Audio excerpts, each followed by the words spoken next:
natutuka hanggang ito naubsi ka.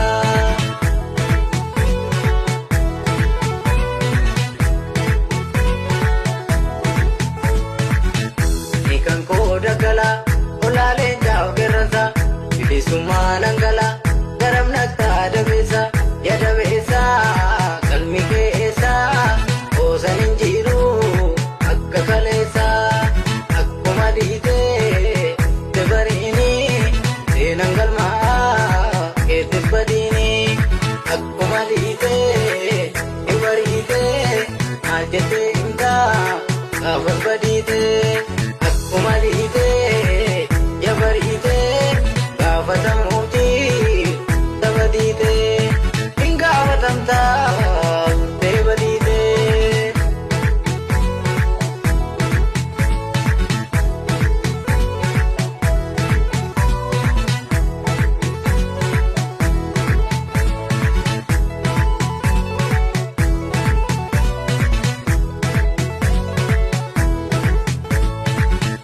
Kanarraan dimimisa ri lafaatu barraaka tituun akka kanniisa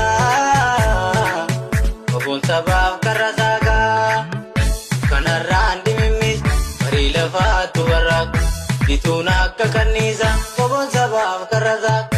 Ayyaantummaa dhalootatiin gabbanne diina waloodhan ofirraa qolanne diinni mallaa dhugaa wabii godhanne.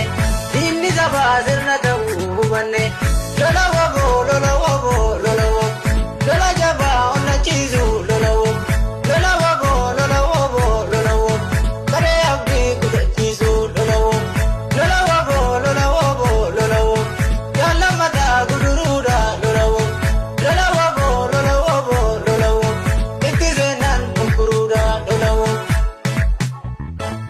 utuma qabsoon deemsi kattiisa dheeratus karaa nafuu galmisa nanabbisa nasuksuka hangasittuu na obsika.